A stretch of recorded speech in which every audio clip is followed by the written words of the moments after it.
we appoint leaders. Yan ang ginagawa natin sa church at ginagawa natin together as a church. Hindi lahat nagiging leader, hindi lahat called to be a leader, pero meron. May mga tinawag talaga to be spiritual leaders. And you get to see that as you become part of a church. At lalo na when you get to serve in the church. In Acts 14:21-23, it says, they preached the gospel in that city and won a large number of disciples.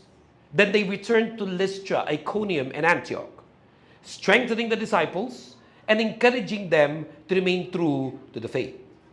We must go through many hardships to enter the kingdom of God, they said.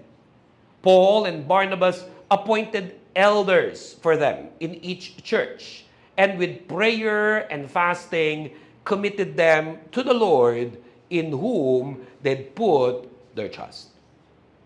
So when we preach the gospel, may mga magre-respond at makakilala kay Jesus bilang Lord and Savior. And we disciple them.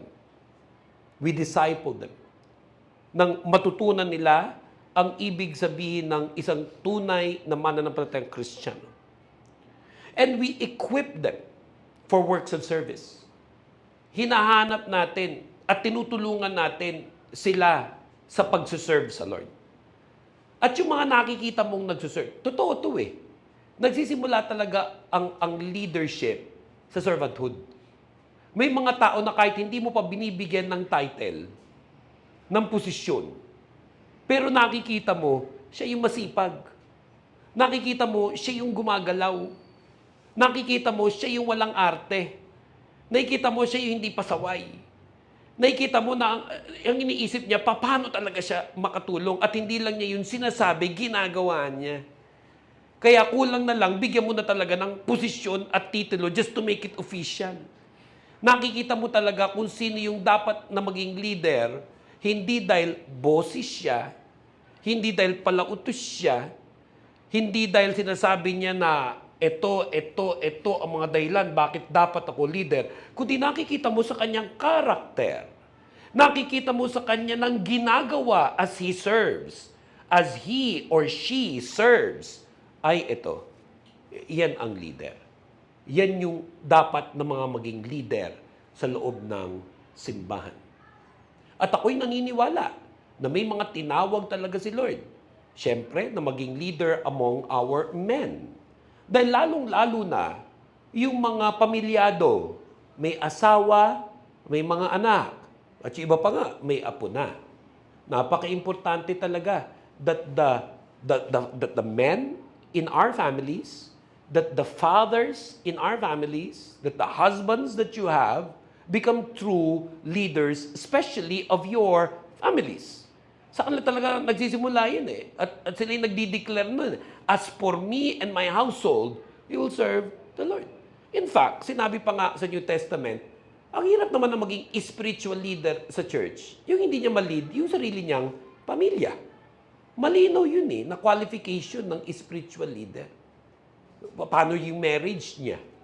Paano siya sa asawa niya? Paano siya sa anak niya? Kasi sabi doon sa New Testament, paano pwede maging spiritual leader? Sariling household niya. Hindi niya, paano pa yung household of God? Hindi naman sa walang nagiging problema ang pamilya dahil meron din naman yan. Lahat ng pamilya meron. Pero ang tanong is, paano? Pag tinanong mo yung asawa niya, pag tinanong mo yung mga anak niya, ang sabihin ba nung asawa niya, ay talaga praise the Lord po, yung asawa ko po talagang ang buhay niya ay binago ni... Lanang siya'y nagpasya. Ano pa ba yung lyrics doon? Ano ba yun? Ang aking buhay ay binago niya. Kahit pakantahin niyo po siya nung kantang yan. Yung asawa mismo magsasabi, praise the Lord. Talaga po, glory to God. Yung anak mismo magsasabi, ako praise the Lord po. Kung ano po yung nakikita niyo po sa church, hindi po yung nakikita niyo po dun sa... Pero kung yung sasabihin nung anak, ganyan ka naman, pag sa church, ang galing-galing mo. Pero sa bahay, plastic ka! Plastic! Ang hirap talaga maging spiritual leader, no? Kasi malinaw na sinabi sa Bible yun, hindi pwedeng, yung paano ka sa bahay mo. Kaya kailangan yung men, and I say this to all of the men in our church, and even as a challenge. Ako naman, nakikita ko naman na halos karamihan naman ng mga kalalakihan natin dito ay bukod sa mga tunay na lalaki, mga lalaking naglilingkod sa Panginoon. Amen? Palakpakan nga po natin si Lord. Praise God.